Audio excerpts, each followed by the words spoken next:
chinoise, et en particulier cette année, qui est l'année du dragon. Mais alors ce dragon, je dois le dire pour les Chinois, aux grandes dames des amateurs de Nietzsche d'ailleurs, que ce dragon n'est pas pris du tout en bonne part par Nietzsche, puisque c'est au contraire ce à quoi le lion s'oppose.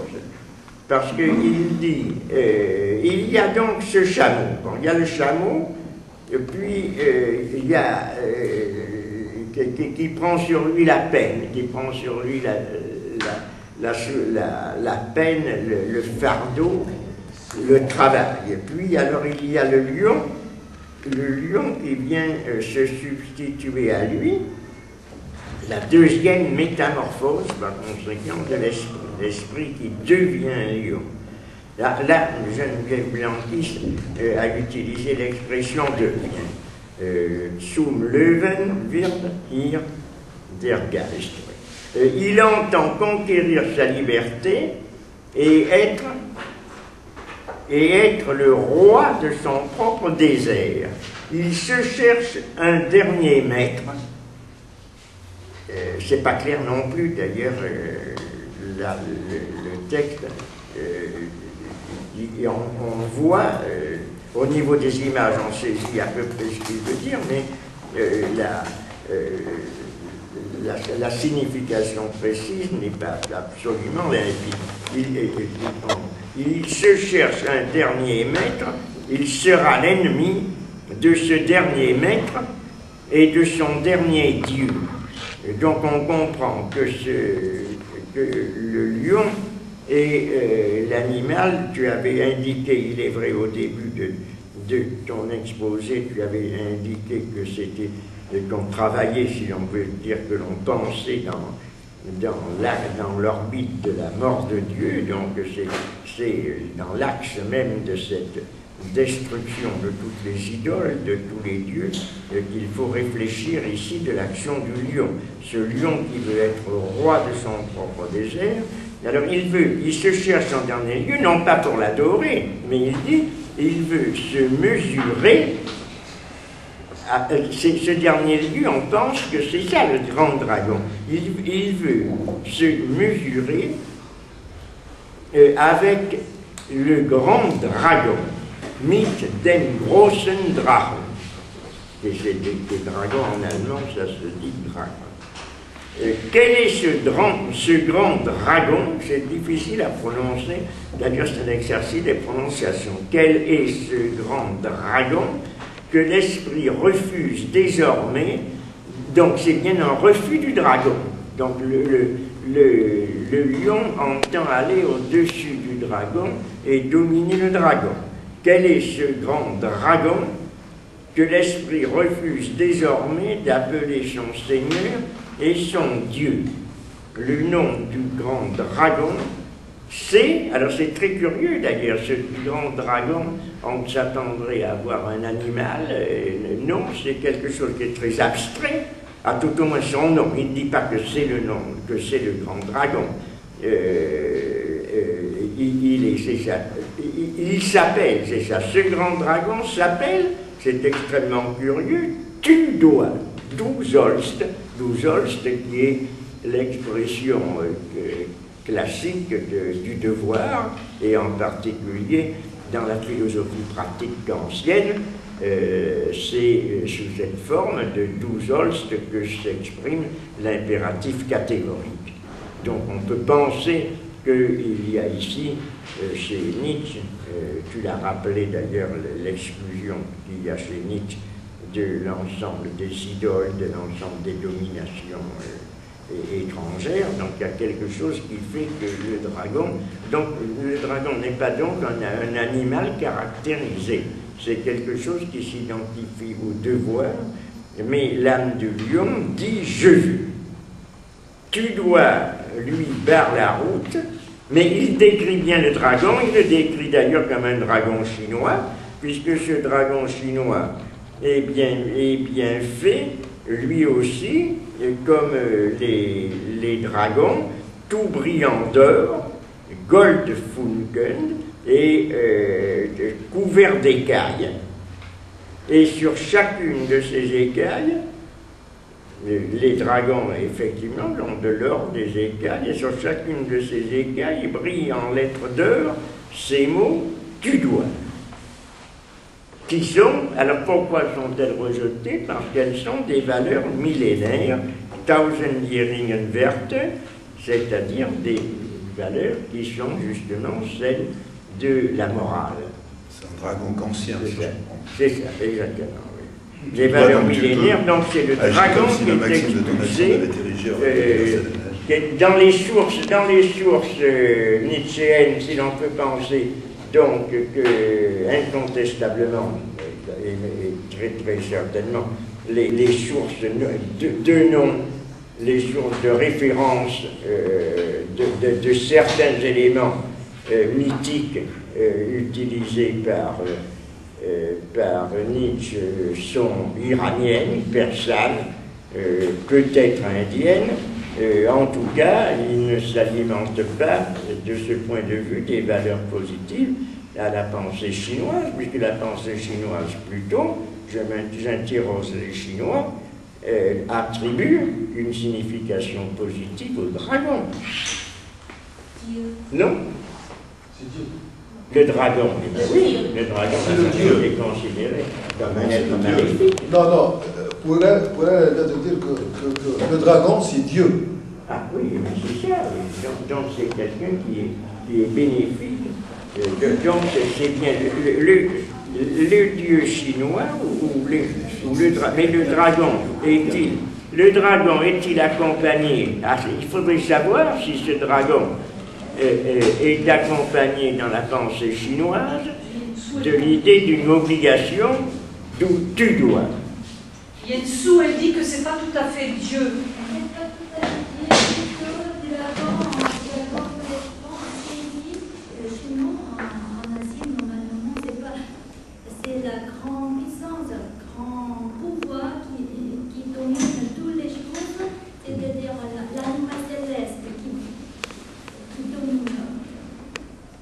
Donc c'est bien aussi le lion, donc céleste, contre cette forme également de divinité. Il faut bien penser.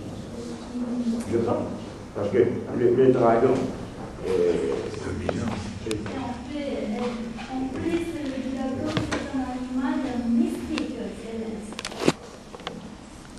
Ce mysticisme contiendrait peut-être la divinité.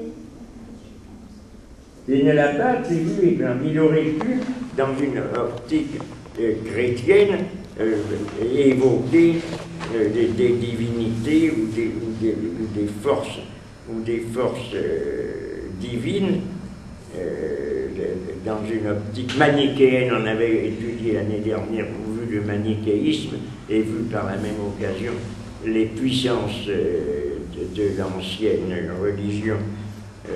De l'ancienne religion de Perse, où il y a également des divinités chrétiennes, des divinités ou des canales, mais là il s'adresse au dragon. Donc c'est pour ça que je disais le dragon fait penser incontestablement à quelque chose dont la source est chinoise et n'est pas particulièrement inspiré par l'ancienne religion masdéenne ou l'ancienne religion perse. Maintenant, a-t-il intentionnellement fait appel au dragon? C'est aussi un problème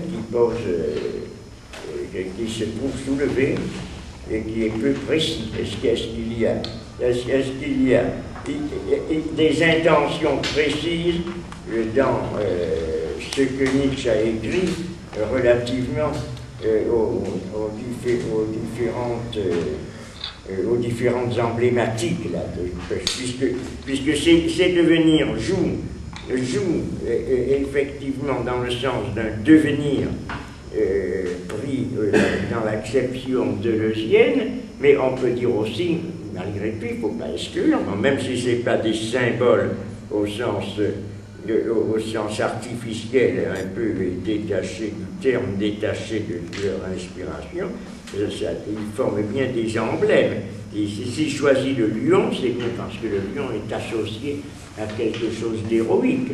S'il choisit le chameau, c'est parce que le chameau est bien associé à une idée du travail. Il aurait pu choisir l'âne d'ailleurs, mais il ne semble pas qu'il choisisse. Je ne sais pas si l'âne intervient dans Zarathustra. Oui, je pense. Oui, il intervient l'âne, mais que fait-il?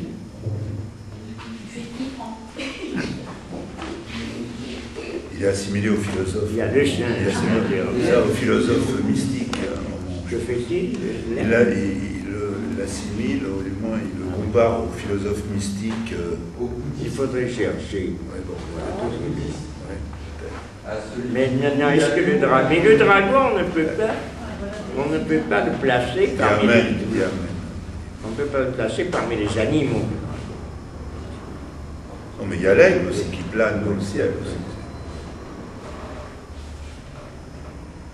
Des valeurs millénaires brillent sur ces écailles et ainsi parle le plus puissant des dragons. Toutes ces valeurs ont été créées dans le passé et la somme de toutes les valeurs créées, c'est moi. Donc c'est lui qui dit, c'est le dragon qui dit ça. Oui. Toutes les valeurs ont été créées dans le passé, ont été déjà Allerwerf, schon geschaffen, c'est ça, ils ont été créés, et je suis, das bin ich, et c'est moi qui suis cela. C'est aussi curieux comme tour de phrase d'ailleurs.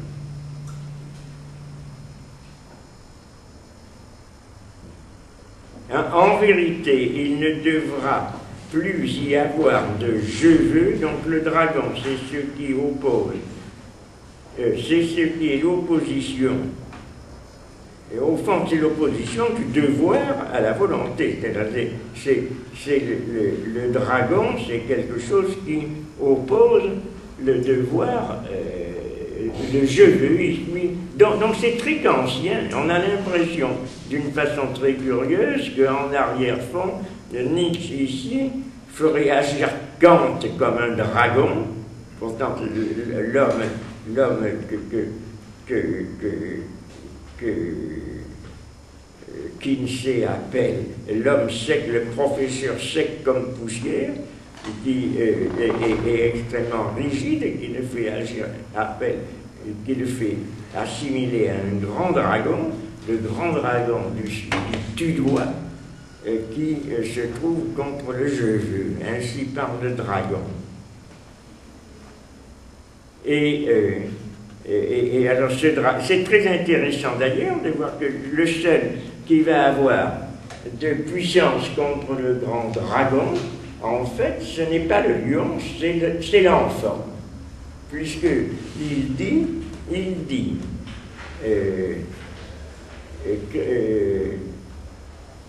c'est ça, mes frères, à quoi sert d'avoir ce lion dans l'esprit? Pourquoi ne suffit-il point de l'animal patient, résigné, respectueux?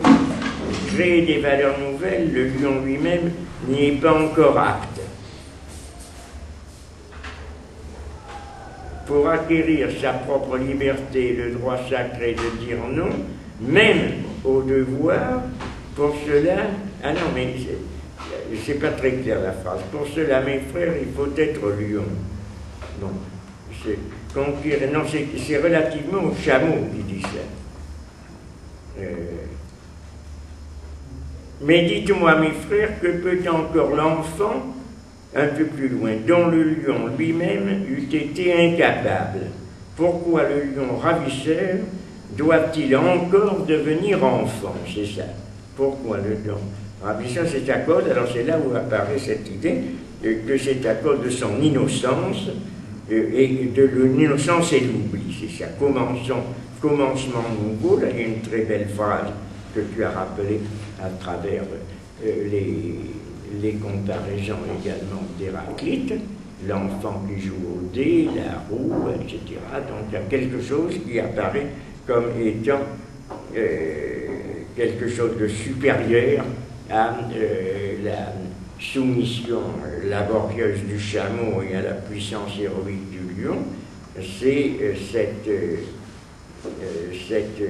innocence créatrice et hasardée d'ailleurs de l'enfant, puisque pour jouer le Dieu des créateurs, il faut être affirmation, c'est qu'il appelle en allemand qu'il faut être un saint. Il faudrait voir comment ça a été traduit. En vérité, mes frères, pour jouer le jeu des créateurs, il faut être une affirmation sainte. L'esprit à présent peut son propre vouloir, ayant perdu le monde, il donc dire son propre monde, traduit Geneviève Blandis de Heiligen Jasagen, c'est-à-dire cette affirmation sainte, il y a le mot, il y a le dire, c'est ça, le dire.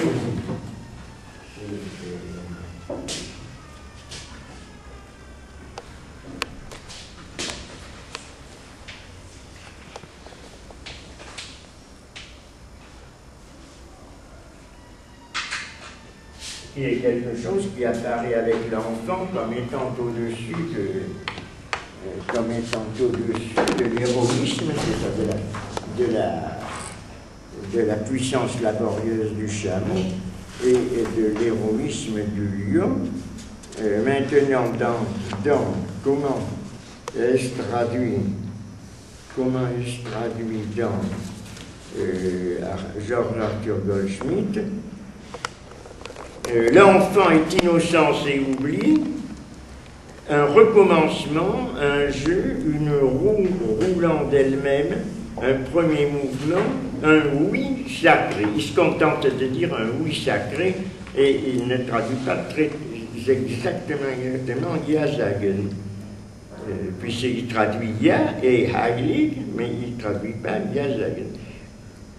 Oui, pour le jeu de la création, mes frères, oui, pour le jeu de la création, mes frères, il est besoin d'un oui sacré. C'est sa volonté que l'esprit veut à présent, c'est son propre monde. Alors l'affirmatif son et ça est souligné, accentué, que veut remporter celui qui est perdu au monde.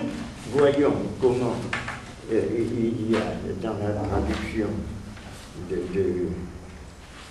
Yandillac, la traduction de Yandillac,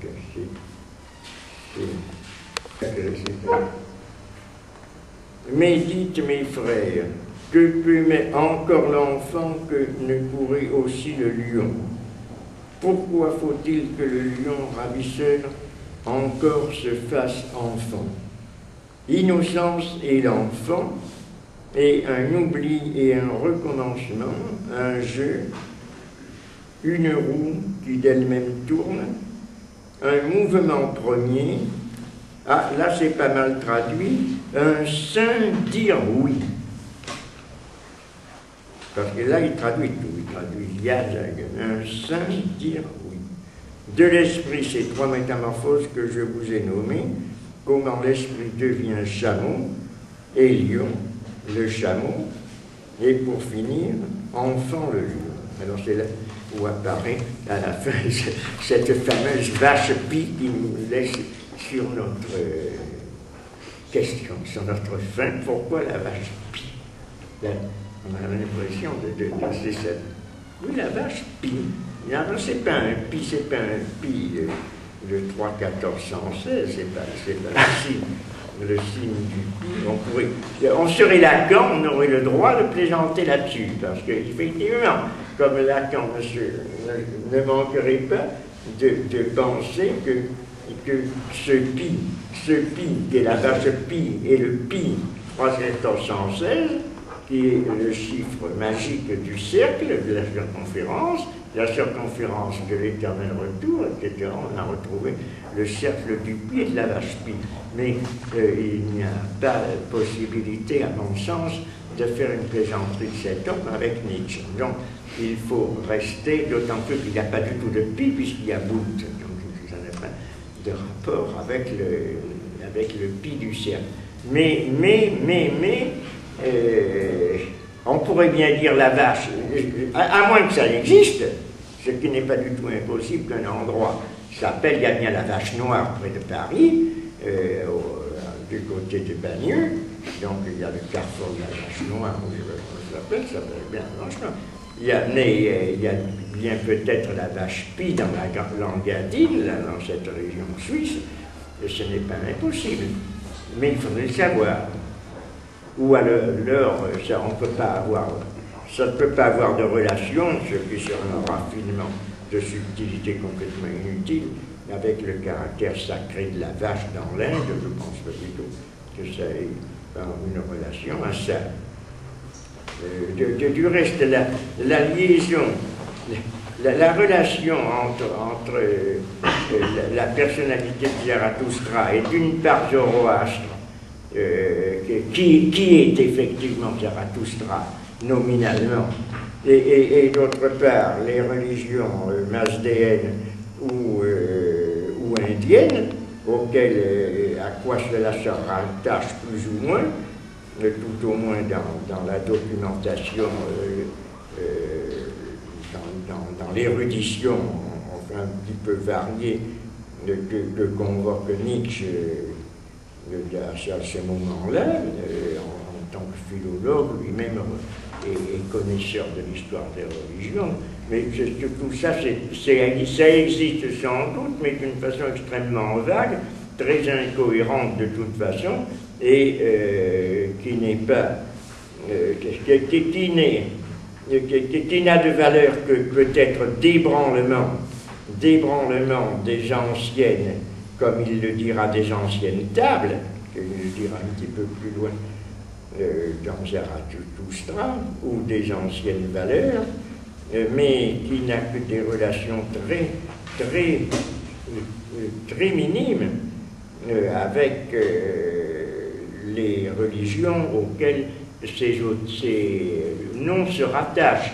Ce n'est pas la vie, et c'est dommage qu'il ne soit pas là, de quelqu'un qui est parmi nous assez souvent, qui est Romain Charnel, et qui avait fait une petite étude très intéressante sur la traduction du prologue de Zarathustra, et en mettant cela en relation avec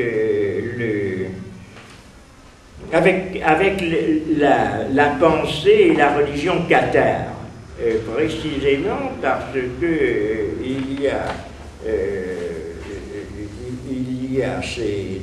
dans Zarathustra cette relation à la pensée iranienne à laquelle se relie la pensée cathare, et d'autre part quelque chose qui fait que l'athéisme, le refus de la religion sémite, la mort de Dieu, son athéisme en ce sens-là fondamental du point de vue théorique, est également quelque chose qui, comme tu le rappelles d'ailleurs en disant qu'il y a du sacré sémite, il y a une sorte de sacralisation nouvelle, il y a une sorte de polythéisme également sur lequel il peut s'appuyer, comme le dit Klossowski, en particulier dans le bain de Diane, où il fait allusion à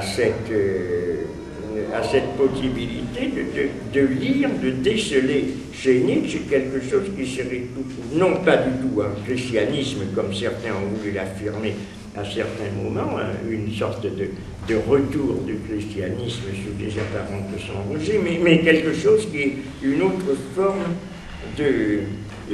d'adhésion au sacré par l'intermédiaire d'un polythéisme religieux, et qui va donc faire naître des puissances sacrées, des forces vitales, là où on pensait qu'elles avaient été complètement expulsées derrière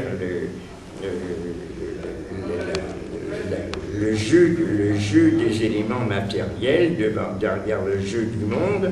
Il est certain que, comme tu l'as remarqué, que c'est quelque chose qui fait place à la terre, à l'affirmation de la terre, à l'affirmation du corps, mais que cette terre, ce corps sont tout autre chose que des éléments purement mécaniques au sens inerte, qui sont animés de quelque chose qui est une vie. Donc la vie, puisque c'est notre thème, au fond, de chercher les penseurs de la vie, il est certain que tout en étant le rejet, le refus de Dieu, il ne l'est pas dans le sens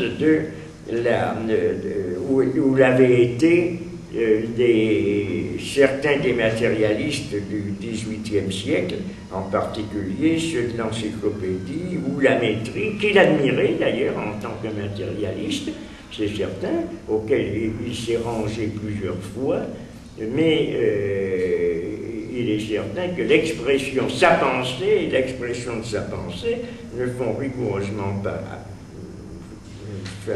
appel à des réminiscences qui puissent venir ni de la Métrie, ni de d'Holbach, ni de Diderot. C'est pas son écriture, c'est pas son style, c'est pas son ton, ça ne ressemble pas du tout, à mon avis, à cela. Il puise dans d'autres éléments, dans d'autres sources d'inspiration. Oui. Pour revenir là aux métaphores du divin, moi, c'est dans ce que tu as parlé aussi de Zarathustra, ses figures, le fait que tu as pris ces transformations, tout ça, et puis après arriver au diagnostic de la mort de Dieu. Et maintenant que René vient de dire, n'oublions pas que de toute façon, Nietzsche fait un retour au Dieu polythéiste dès le début, avec l'origine de la tragédie. Donc, en mettant en valeur, c'est justement cette façon de Nietzsche se rendre dans l'immanence, en niant la métaphysique occidentale et en niant les valeurs chrétiennes pour l'affirmation de certaines valeurs grecques qui dynamisent encore la pensée à son époque. Ah oui. Et qui après, Heidegger va reprendre d'une autre façon, complètement différente. Mais je pense que la métaphore chez Nietzsche, elle est forte dans le sens qu'elle nomme l'immanence, mais toujours dans cet esprit de la métamorphose, de se devenir dans l'immanence, mais en nommant le mythe et une figure centrale, que c'est le Zarathustra comme l'antichrist. Voilà, celui qui est capable de transvaluer, celui qui est capable de se mettre en place d'une autre façon et de mettre en place la métaphysique même en disant est-ce que c'est possible de penser de façon métaphysique en étant dans l'immanence. Je pense que ça, c'est intéressant de le penser par la vie même de l'immanence, ce devenir, cette possibilité de transformer, de suggérer et de s'ouvrir à un esprit tout à fait divin. C'est ça la leçon de Nietzsche. Est-ce que l'on peut vivre sans les dieux? Ça, c'est magnifique, nous demandait toujours et nous a interpellés. C'est comme dire, est-ce que nous pourrons vivre sans la poésie même? Et tous ces images. Et d'un point de vue même philosophique, on pose le fondement de la vérité ou de la véracité. Voilà. S'il n'y a pas de fondement. C'est là où tu arrives. Et lui, il veut à tout prix échapper au nihilisme réactif, hein.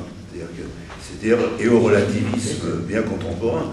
Et donc, ce qu'il y a d'intéressant, d'ailleurs, je te suis tout à fait, c'est-à-dire qu'en fait, chez Nietzsche, un peu comme Benjamin, c'est pour ça que je dis, en fait, on croit le prendre, on croit saisir la chose nietzschéenne, et en fait, il nous échappe toujours. C'est-à-dire qu'il a ce côté devenir, au fond, du fleuve héraclitéen. Voilà, donc en fait, il est, à la fois, on est sur la berge, mais il faudrait être dans le fleuve. C'est-à-dire qu'on est à la fois aussi, on veut être sur le balcon pour juger les âmes, mais il faudrait être dans la rue aussi, pour employer la métaphore d'Auguste Comte. Et avec Nietzsche, c'est ça qui est difficile, et même à travers les traductions, on voit ça aussi. C'est-à-dire qu'on essaie de saisir le mot, la sémantique, mais en fait, on est dans une espèce de devenir même du mot. Et c'est ça qui est difficile. C'est-à-dire qu'en fait, on voudrait être un peu comme à Heidegger, saisir la chose, etc. C'est le bordel. Mais là, Nietzsche dit, ah non, non, non. Et en fait, ce qui est difficile aussi, c'est qu'alternativement, il n'est pas trop chameau, mais il est lion quand il s'agit de détruire les valeurs judéo-chrétiennes ou la métaphysique traditionnelle, mais il est enfant, c'est-à-dire enfant, mais enfant presque divin, c'est-à-dire en tant que créateur. Donc, nouveau créateur. Donc en fait, c'est ça qui est difficile. C'est-à-dire quand on dit les iconoclastes, certains disent, pour une lecture superficielle, il est anti-chrétien, etc. Bon, c'est un bulldozer, etc. Mais c'est pas aussi simple. Et là, tous les commentateurs sont assez d'accord, sauf ceux qui veulent le tirer vers le rendre trop moderne. Mais en fait, il y a un côté dans la création de l'enfant, de l'éternel enfant, quelque chose quasiment de divin, ou de une nouvelle... Et c'est ça qui est difficile, c'est-à-dire qu'en fait, un nouveau sacré. Et nous, ça nous échappe, et moi, en plus, j'ai du mal à suivre là-dessus, parce que c'est pas toujours forcément dans un contexte très moderne, etc. À la fois, il y a un côté très moderne, voire post-moderne chez Nietzsche, et c'est ce qui a enthousiasmé Foucault. C'est-à-dire que... Mais il y a aussi quelque chose de très gênant, c'est-à-dire qu'en fait,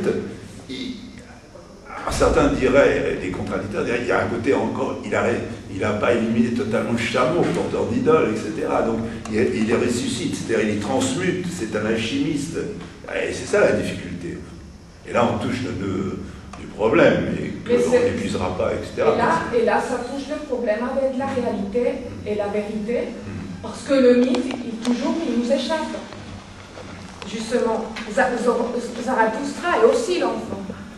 Oui, et c'est pour ça que les trois métaphores. Mais en plus, là, par exemple, je m'amusais, j'avais trouvé dans le bestiaire, parce qu'il n'y a pas seulement l'aigle, etc., mais il y a quelque chose qui est très intéressant dans le crépuscule des idoles sur les aphorismes, aphorisme 24.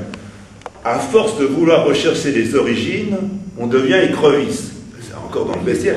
L'historien voit en arrière et finit par croire en arrière. Il est écrevisse. Bon, là, on pourrait en trouver d'autres. Alors j'en ai trouvé un autre aussi pour exciter là, l'homme. Alors il transforme, là c'est une transmutation aussi de l'évangile. L'homme a créé la femme, avec quoi donc? C'est aphorisme numéro 13 du crépuscule des idoles. Avec quoi donc? Avec une côte de son Dieu, au T majuscule, de son idéal avec un I majuscule. Vous voyez comment? Et c'est ça qui est très fort chez Nietzsche. C'est à la fois moderne, mais il nous prend sans arrêt à contre-pied. C'est-à-dire qu'on croit comprendre, et au dernier moment, c'est un espèce de glissement sémantique, et à la fois du sens, c'est-à-dire que, bon, le texte allemand, moi je ne suis pas germaniste, donc là je laisse enfin je suis par procuration, donc je suis mauvais germaniste, donc, mais même sur le sens, c'est-à-dire le sens, signification et direction, en fait on est sans arrêt baladé. En fait, c'est comme s'il nous prenait sur Judoka, un type qui attaque sans arrêt, et on ne sait jamais ce qu'il va faire, il vous trimballe sur le tatami, et au dernier moment, ça part dans un autre sens. Et on croit que... et en fait, c'est ça. Enfin, c'est une métaphore un peu grossière et un peu cavalière et musclée de ma part, c'est mon côté sportif, mais pour essayer de... En fait, ce que je comprends, c'est-à-dire c'est un corps à corps, et en fait, de ce corps à corps, on n'est jamais intact. C'est ça qui est... Et en plus, autant de commentateurs, c'est-à-dire que, bon, j'ai insisté sur le côté interprétation, mais il y a l'interprétation dans l'interprétation, etc. Et on n'en sort pas. C'est comme des poupées russes, on les sort, etc. Et effectivement, on peut tirer aussi sur le côté persan, indien, etc. C'est-à-dire que ça dépasse effectivement l'Occident. Il y a un côté comme Schopenhauer, c'est-à-dire que là, il veut nous sortir du monde seulement grec, hein. C'est ça qui est assez... Oui, mais la remarque importante que vous voulez signaler, c'est qu'il est important de voir que l'ensemble de l'œuvre de Nietzsche, quand je dis l'ensemble de l'œuvre de Nietzsche, la place de Zarathustra, le livre de Zarathustra, n'est pas comme les autres, au niveau du style et au niveau des idées. C'est une révélation quand il dit j'étais à Sils Maria et il a fait tout un voyage, une sorte de voyage nocturne. On comprend bien que dans ce livre-là, parce que je parle pas de le crépuscule des idoles ou les autres, ou la tragédie grecque ou l'histoire de... Dans ce livre-là, il y a une inspiration, en disant, comment on appelle ça, onto-téléologique. Vous comprenez? C'est-à-dire qu'on dirait que c'est une sorte de Bible ou de courant, ou c'est un prophète qui devient le porte-parole de lui-même. Pourquoi? Si on se réfère par exemple à, je ne sais pas si c'est Deleuze qui a dit ça, ou Badiou, c'est un point de fuite. Ce point de fuite, c'est comment localiser cette fuite, comment localiser ce libéral. Parce qu'il est toujours dans le paradoxe, il s'installe dans le paradoxe, mais en même temps, il reste toujours dans la valorisation des valeurs. C'est-à-dire qu'en même temps, il écrit toute son œuvre contre la critique des valeurs qui existe, le fardeau d'un Jarmon, mais en même temps, dans Zarathustra, on dirait que c'est un prophète qui est le porte-parole d'une divinité mystique, onto-téléologique, et qui dit, par exemple, il prend des valeurs. Maintenant, est-ce que c'est les valeurs occidentales ou pas? Moi, je m'abstiens par rapport à ça, concernant les autres lectures, parce qu'il y a d'innombrables lectures de Nietzsche. Quand il dit, par exemple, quand vous avez évoqué la question de la vérité, pour la question de la vérité chez Nietzsche, ça n'existe pas. Il n'y a que des éclats de vérité. Alors, c'est pas la vérité, c'est la véracité. Oui, mais texto, tu as raison quand tu dis la véracité. Mais en même temps, ces éclats de vérité, ça veut dire qu'il y a d'innombrables vérités. Tu comprends? Il y a plusieurs vérités. Mais non, parce qu'il démasque, justement. Oui, mais parce qu'il marche avec le masque, il marche. Sur cette base-là qu'on n'arrive pas à le localiser. Cela dit, je pense que... Oui, mais quand il dit on n'a pas fini de tuer, que ce soit le Dieu, la vérité, la véracité, etc., ça veut dire, en fait, c'est-à-dire que à partir du moment où on refuse le garant, c'est une sorte de fuite en avant, c'est-à-dire que ce point de fuite, et c'est ça, il y a un texte qui pourrait être intéressant, je ne sais même plus, dans la généalogie de la morale, où ils posent le problème de la valeur de la vérité. Voici ce qu'il dit. Il n'y a pas en bonne logique, pas de science inconditionnelle.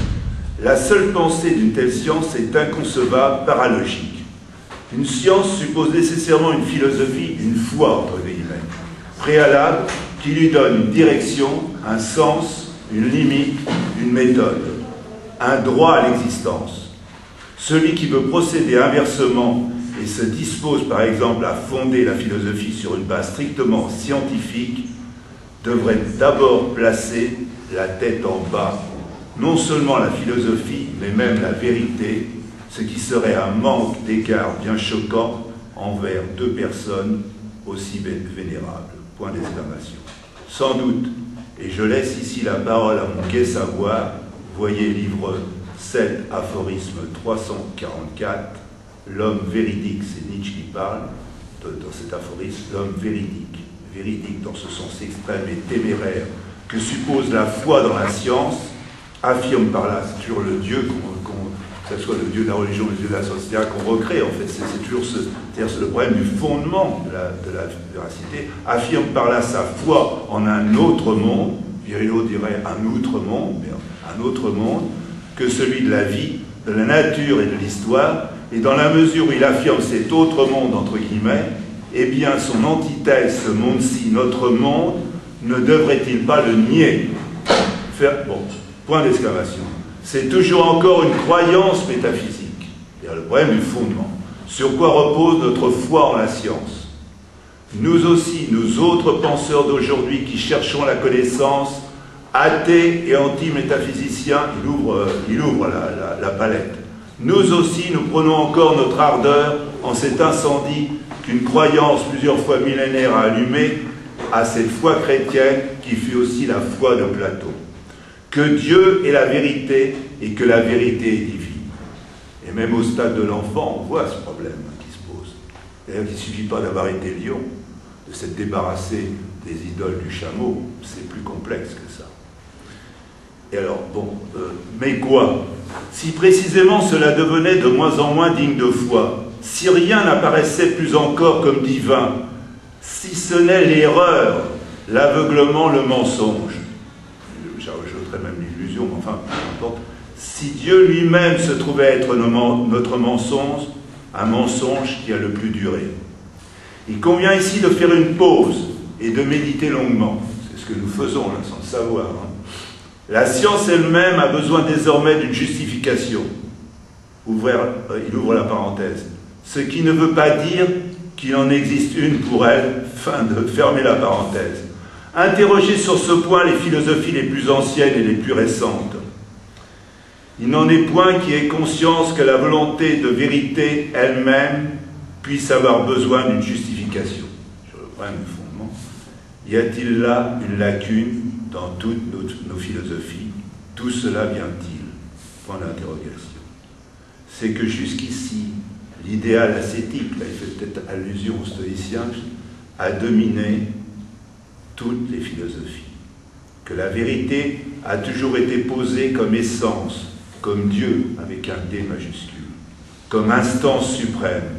Que la vérité ne devrait, et là on retrouve du Kant, ne devrait pas être envisagée comme problème. Comprend-on ce devrait, entre guillemets, s'interroge Nietzsche. Depuis le moment où la foi dans le Dieu de l'idéal ascétique a été niée, il se pose aussi un nouveau problème, et ainsi de suite. Celui de la valeur de la vérité. La volonté de vérité a besoin d'une critique. Définissons ainsi notre tâche.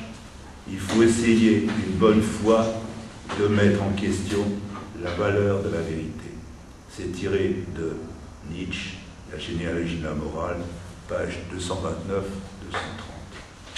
Et là, effectivement, c'est vraiment le problème philosophique par excellence, avec pourquoi il y a un monde, pourquoi rien, comme dirait Leibniz. C'est-à-dire, est-ce qu'on échappe totalement à la métaphysique? On peut peut-être échapper à la religion, mais ce fondement métaphysique de la vérité, qu'est-ce que ça veut dire? Il ne suffit pas d'être iconoclaste, athée, se déclarer, etc. Et si on refuse le garant, quelle est la valeur de cette vérité? Et qu'est-ce que c'est cette transmutation de la vérité? Qu'est-ce que ça veut dire? Est-ce qu'on ne devient pas des alchimistes du rien? Et c'est ça, c'est-à-dire, est-ce que, en voulant justement supprimer tout, en balayant comme ça, est-ce que, au fond, la véracité, même, ne parlons même pas de vérité, est-ce que la véracité a encore un sens? La notion de sens est très importante chez Nietzsche. Sens à la fois direction, qui est compliquée en fait, et qu'on retrouve d'ailleurs même, c'est le côté d'ailleurs assez moderne, voire post-moderne de Nietzsche, à la fois c'est le problème aussi qu'on trouvera dans le structuralisme et dans la théorie du jeu d'échecs, qu'on peut voir comme structure, histoire, etc. Et les belles analyses de Lyotard là-dessus. Oui, mais il n'y a pas une critique de la vérité, effectivement, il y a une mise en question de la vérité, de certaines conceptions de la vérité, de systèmes de vérité. C'est dans ce sens, là, le monde postmoderne n'est pas opportun, je vois, parce que c'est ce qu'il peut ajouter là-dedans. Ce n'est pas ça, en fait, qui est éclairant. C'est-à-dire, ce n'est pas une fusion, si l'on entendait par cela une fusion de la notion de vérité dans une indétermination, dans une distinction générale, ce serait tout à fait opposé à la pensée de Nietzsche. Mais c'est certaines conceptions dogmatiques de la vérité, et d'autre part, certaines fixations de la vérité autour d'un certain nombre limité de prétendues évidences. Là, c'est pour ça que je disais qu'on trouve chez Nietzsche quelqu'un qui fait incontestablement partie prenante et partie constitutive des philosophies de la vie, sinon des philosophies de la nature, non, puisqu'il se détache justement des philosophies de la nature, naturphilosophie qui avait régné pendant le romantisme, philosophie allemande dans le le sommet était peut-être la philosophie de Schelling, mais c'est devant l'échec de ces naturphilosophies, de ces systèmes complets de la nature et de la philosophie qu'il met en question la vérité, qu'il opère une critique de la vérité au nom d'une vérité, si tu veux, de ce que j'appellerais les significations, le sens, de la vérité du sens. Il y a une conversion qui se fait chez Nietzsche, c'est-à-dire qu'il le dit quelque part. C'est-à-dire le problème n'est plus de savoir, de se renfermer dans des affirmations dogmatiques, mais quel est le sens pour la vie? Voilà quel est le problème. Or, quel va être le sens pour la vie? Là, c'est une constante chez Nietzsche. Tu as raison de dire qu'il y a une critique de la vérité, mais non pas pour une négation de la vérité, mais pour un déplacement du problème de la vérité. Il se déplace sur ce qui, pour lui, est le problème des valeurs. Le problème de la valeur pour la vie, de la valeur affirmative de la vie. C'est pour ça que quelle que soit la différence qu'il puisse y avoir de sens, d'intention morale, de style également, par exemple avec une philosophie comme celle de Bergson, il y a beaucoup de parenté, de passages, si l'on veut, ou de filières qui peuvent conduire de l'un à l'autre, ou à l'ensemble de philosophies, de ce qu'on pourrait appeler des philosophies de la vie de cette époque. Il serait inexact de liquider donc à ce moment-là la pensée de Nietzsche et son originalité en disant au fond qu'est-ce que c'est une philosophie de la vie. Non, c'est pas ce que je voulais dire, je serais mal compris si l'on me comprenait en ce sens. Mais c'est dans cette perspective qu'il faut voir l'inflexion, l'orientation de la philosophie de Nietzsche, sa lutte essentiellement permanente contre le nihilisme, la façon dont il cherche à se dégager, mais tout en pratiquant lui-même un nihilisme. Le mot est ambigu d'une certaine façon. Il y a relativement à la négation ou au refus d'un certain nombre de valeurs, d'un certain nombre de vérités illusoires, de convictions dogmatiques. Il y a une nécessaire négation, un nécessaire nihilisme à accomplir. Mais c'est au nom d'une recherche de ce qu'il appelle, pour ne faire court, justement, cette affirmation, ce sagen, dire quelque chose de vrai. Il faut recommencer quelque chose pour retrouver à la source une possibilité affirmative contre le déclin. Avant Zarathustra, ce qui fait de Zarathustra une sorte de pivot dans l'ensemble, c'est que avant, au fond, il se consacre à cette action critique, comme dans les intempestives, les inactuels, ou à des formes de critique généalogique de la morale, et par-delà le bien et le mal. À ce moment-là, ce qu'il cherche, ce qui se voit aussi dans un livre contemporain à peu près qui est le recueil du Gai Savoir, on voit qu'il cherche à opérer ce tournant, cette sorte de conversion qui va être vers, d'une part, une philosophie des valeurs et non pas de l'être, de la valeur et du sens, et non pas de l'être, c'est en ce sens qu'il est une conversion moderne, non pas post-moderne, mais contemporaine, importante, qui ouvre une pensée contemporaine, une philosophie contemporaine, ce qui fera d'ailleurs le point d'appui de la critique de Heidegger, puisque Heidegger va se trouver contre cette philosophie, à la fois en prise, mais en même temps en opposition, dans la mesure où il lui reprochera justement de ne pas pratiquer cette ontologie fondamentale qui le caractérisera lui, donc de rester ce qu'il appelle prisonnier de la métaphysique, et n'opérant pas véritablement le déplacement. Bon, je laisse cette question de côté, mais je l'indique simplement. Et Nietzsche, c'est quelque chose d'autre. Et c'est pourquoi